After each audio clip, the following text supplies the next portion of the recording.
మంగళవాణి కార్యక్రమానికి ఇచ్చేసినటువంటి గురువులకు, స్వర్ణలహరి పెద్దలకు మరియు స్వర్ణలహరి కుటుంబ సభ్యులందరికీ నా హృదయపూర్వక నమస్కారాలు. ఈరోజు మంగళవాణి కార్యక్రమంలో నేను ఎంచుకున్నటువంటి అంశం చెడు. అంటే ఈ చెడు అనేది మనిషిని ఏ విధంగా అధోపాతాలనికి తొక్కుతుందో మనకు తెలుసు.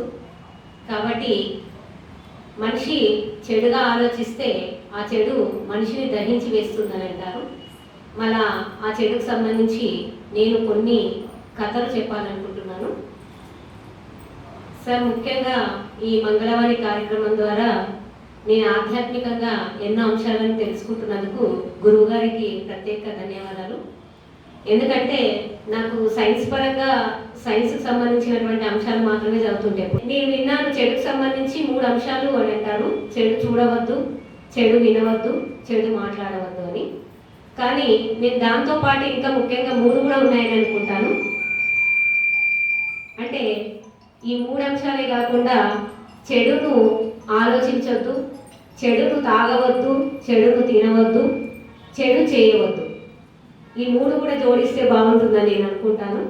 ఎందుకంటే ఇప్పుడు చెడు వినకు, చెడు కనకు, చెడు మాట్లాడకంటే ఇవి ఎక్కువగా చేస్తున్నారు. చెడు తినడం, చెడు తాగడం, చెడుగా ఆలోచించడం, చెడుగా పనులు చేయడం.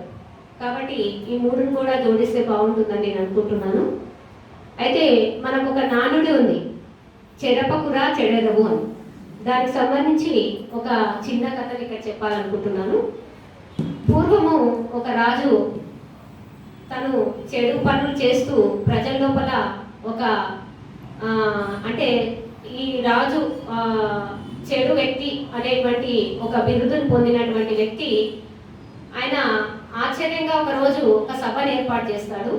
ఆ సభకు ఆ రాజ్యంలో ఉండేటువంటి మంత్రులను, మేధావులను, ప్రజలందరినీ పిలిపించడం జరుగుతుంది. అక్కడ తను ఆశ్చర్యంగా ఒక ప్రమాణం చేస్తాడు. నేను ఇన్ని రోజులు చెడుగా ప్రవర్తించి మీ నోళ్లలో చెడుగా నేను ఒక పేరును తెచ్చుకున్నాను. ఈనాటి నుంచి ఆ చెడును వదిలేసి నేను దయా హృదయంతో మెలగాలని అనుకుంటున్నానని ప్రతిజ్ఞ చేయడం జరుగుతుంది. అయితే తను చెప్పినట్టుగానే ఆ రోజు నుండి రాజ్యంలో అన్ని దయా ధర్మాలతో కూడినటువంటి పనులను చేసుకుంటూ ఆయన ఆ పేరును సార్థకం చేసుకుంటాడు. అయితే మనం అనుకున్నట్టు చెడు అనేది ఆగదు, సాగే విధంగా ఉంటుంది. కాబట్టి ఒక మంత్రికి చెడు ఆలోచన వచ్చింటది. ఎందుకు రాజు ఈ విధంగా అంటే ఇంతగా మార్పు రావడానికి కారణం ఏమై ఉండొచ్చు అనే ఉద్దేశంతో రాజుగారిని సంప్రదించి, రాజుగారు మీరు ఇంతగా మార్పు చెందడానికి ఏమన్నా కారణం ఉందా అని అడుగుతాడు. అంటే అప్పుడు రాజు నాకు జరిగిన ఒక సంఘటనను చెప్పాలనుకుంటున్నాను చెప్తాడు. ఒకసారి నేను వేటకు వెళ్ళినప్పుడు అడవికి అక్కడ ఒక నక్కను మనకు ఊర కుక్కలు వెంబడించడం నేను గమనించాను.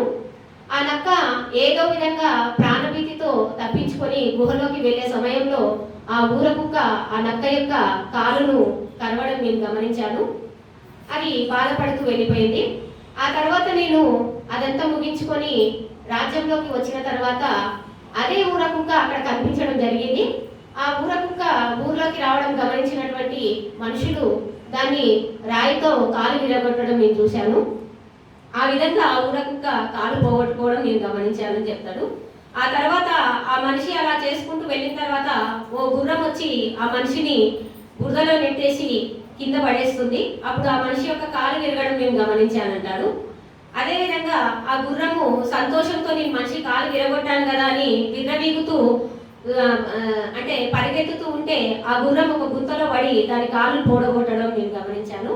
అంటే ఈ విధంగా నేను చూస్తే ఒక మనిషి ఇంకొకరికి చెడు చేయడానికి పోతే తనకు కూడా తర్వాత చెడు అని జరిగింది అనేది నేను గమనించాను. కాబట్టి మనం ఎప్పుడు చెడు చేసినా ఆ చెడు అనేది మనకి ఏదో ఒక రూపాన మనకు అది ప్రభావం చూపిస్తుందనే ఉద్దేశంతో నేను చెడును విస్మరించి మంచి మార్గంలో ఉండడానికి నేను ప్రయత్నం చేస్తున్నానని చెప్తాడు.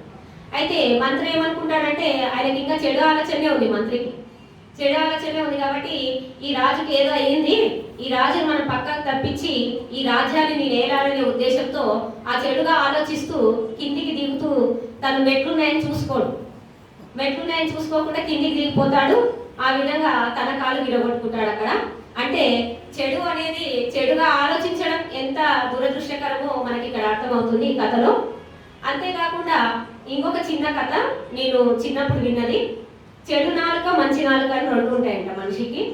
అంటే చెడు నాలుక వల్ల ఎలాంటి ఫలితాలు అనుభవిస్తాం, మంచి నాలుక వల్ల ఎలాంటి ఫలితాలు అనుభవిస్తామో ఒక చిన్న కథ ఇది కూడా. ఒక రాజ్యంలో రాజు ప్రజలను సంతోష పెట్టేటువంటి వస్తువులు ఏవైనా సరే తీసుకురండి, ఒక వేదిక ఏర్పాటు చేయండి అని అక్కడ ఉండేటువంటి రాజ్యంలో ఉండేటువంటి మేధావులకు చెప్పడం జరుగుతుంది. మేధావులందరూ తమకు సాయశక్తుల అంటే అక్కడ ఉండేటువంటి ప్రజలను ఆనందపరచడానికి అవసరమైనటువంటి వస్తువులన్నీ సమకూర్చుతారు. దాంట్లో ముఖ్యంగా పువ్వులు, పండ్లు, తర్వాత సంగీత పరికరాలు, తర్వాత రంగురంగుల చిత్రపటాలు, అంటే మనుషులకు ఏవైతే ఆహ్లాదాన్ని అనిపిస్తావో అట్లాంటి వస్తువులన్నీ అక్కడ తెచ్చి ఉంచడం జరుగుతుంది. కానీ రాజుగారు వచ్చి చూసిన తర్వాత తనకేమి ఆనందాన్ని ప్రజలకు కలిగిస్తాయని తను అనుకోడు. అయితే చివరిగా తను పోతూ ఉంటే ఒక బంకమట్టితో చేసిన విగ్రహం తనకు కనిపిస్తుంది. ఆ విగ్రహం ఎట్లా ఉంటుందంటే రంగులు వేసినటువంటి ఒక చిత్రకారుడు వేసినటువంటి బంకమట్టితో తయారు చేసినటువంటి విగ్రహం. అక్కడ ఆ నాలుక కింద ఏం రాసి ఉంటారంటే మంచి నాలుక అని రాసి ఉంటారు. అయితే రాజుగారికి ఆ విగ్రహం భలేగా నచ్చుతుంది. ఎందుకు అంటే ఆ విగ్రహం ఎట్లా ఉంటుందంటే మనిషి ఆకలితో నోరు తెరుచుకున్నట్టు, ఎవరినో అన్నార్తిగా అడుగుతున్నట్టు అనిపిస్తుంది ఆ విగ్రహం చూస్తే. దాని కింద కూడా మంచి నాలుక అని పెట్టింటారు. కాబట్టి ఆ చిత్రకారుని పిలిచి ఈ చిత్రంలో ఉండేటువంటి ఉద్దేశం ఏంది, నువ్వు ఈ విధంగా చెక్కడానికి ఆలోచన ఏ విధంగా వచ్చింది అని అంటే రాజుగారికి ఆ చిత్రకారుడు చెప్తాడు, ఇది మంచి నాలుక రాజుగారు, అక్కడ పెట్టినటువంటి వస్తువులు తాత్కాలికమైన సంతోషాలు మాత్రమే ఇస్తాయి మనిషికి, కానీ ఈ మంచి నాలుక అనేది మనకు జీవితాంతం, అంటే మనిషి దురాశతో ఉన్నప్పుడు ఆశని నింపుతాయి, మనిషి దుఃఖంతో ఉన్నప్పుడు సంతోషాన్ని ఇస్తాయి, మనిషి అధైర్యంతో ఉన్నప్పుడు ధైర్యాన్ని నింపుతాయి. కాబట్టి ఈ మంచి నాలుక వల్ల మనం శాశ్వతంగా మనిషి లోపల ఆనందాన్ని నింపొచ్చు అని చెప్తాడు. అప్పుడు రాజుగారు ఆ చిత్రకారుని మెచ్చుకొని అతనికి కావాల్సినటువంటి బహుమానాన్ని ఇవ్వడం జరుగుతుంది. తర్వాత కొన్ని రోజుల తర్వాత రాజుగారికి ఇంకో ఆలోచన వస్తుంది. అంటే మనిషిని ఇబ్బంది పెట్టేటువంటిది, మనిషిని విషాదానికి లోను చేసేటువంటి అంశాలను తీసుకొచ్చి రాజ్యంలో పెట్టాలని మళ్ళీ మేధావులను ఆదేశించడం జరుగుతుంది. అప్పుడు మేధావులు మనిషిని ఇబ్బంది పెట్టేటువంటి వస్తువులు అంటే ఖడ్గాలు, కత్తులు, తర్వాత తుపాకులు, కొరడాలు, తర్వాత వచ్చేసి ఊర కుక్కలు, అట్లాంటివన్నీ తెచ్చిపెడతారు. తెచ్చిపెట్టిన తర్వాత రాజు అన్ని చూస్తుంటాడు, మనుషులేమో భయపడుతుంటాడు వాడిని చూస్తే. రాజు చూసిన తర్వాత ఇవి మనిషిలో విషాదం నింపుతాయి, కొంతవరకే నింపుతావేమో అన్నట్టు కొద్ది దూరం వెళ్ళిపోయిన తర్వాత ఇంకొక అదే చిత్రకారుడు ఇంకొక అదే చిత్రకారుడు ఇంకో బొమ్మను చెక్కి పెట్టింటాడు బంకమట్టితో. దాని నాలుక కింద ఏమని రాసి ఉంటుంది అని అంటే చెడు నాలుక అని రాసి ఉంటుంది. ఆ బొమ్మ ఎట్లా ఉంటుందంటే చూడడానికి కళ్ళేమో రెడ్గా ఉంటాయి, నాలుకేమో బయటికి తెరుచుకొని నలుపు రంగులో ఉంటుంది. అంటే ఎవరైనా అన్నార్తులు వస్తే వాడిని బెదిరిస్తున్నట్టు ఉంటుంది ఆ చిత్రం చూస్తే.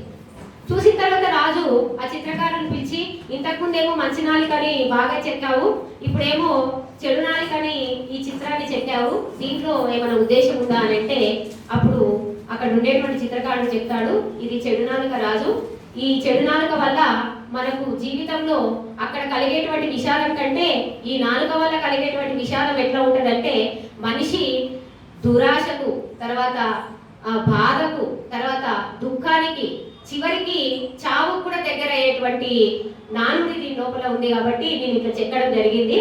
అంటే ఇక్కడ రాజు కూడా అనుకుంటాడు, అంటే చెడు నాలుక వల్ల ఇన్ని నష్టాలు ఉన్నాయని. కాబట్టి ఆ చెక్కినటువంటి చిత్రకారునికి బహుమానం ఇచ్చేసిన తర్వాత రాజుగారు చివరికి ప్రజలకు చెప్పేది ఏంటంటే, ఈ రెండింటి వద్ద నేను మంచి నేర్చుకున్నాను, మంచి నాలుక అంటే ఏ విధంగా ఉంటుంది, చెడు నాలుక వల్ల మనం ఎలాంటి నష్టాలు మనం పొందుతాం అనేది ఆ రాజుగారు గ్రహించి ప్రజలకు ఒక సందేశాన్ని ఇవ్వడం జరుగుతుంది.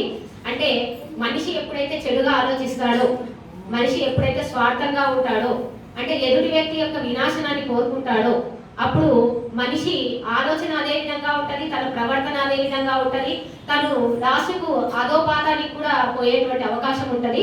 అదే మంచి నాలుకైతే మనిషి 10 మందికి మంచి చేసుకుంటూ వాళ్ళ లోపల ధైర్యాన్ని నింపుతూ వాళ్ళ లోపల మంచి పేరును తెచ్చుకుంటూ వాళ్ళ లోపల గౌరవాన్ని కూడా కీర్తిస్తాడు. కాబట్టి మనమందరం కూడా మంచి నాలుకతో మెలగాలి, మన రాజ్యాన్ని కూడా మంచిగా తీర్చిదిద్దుకోవాలనే ఒక సందేశాన్ని తను ఇవ్వడం జరుగుతుంది.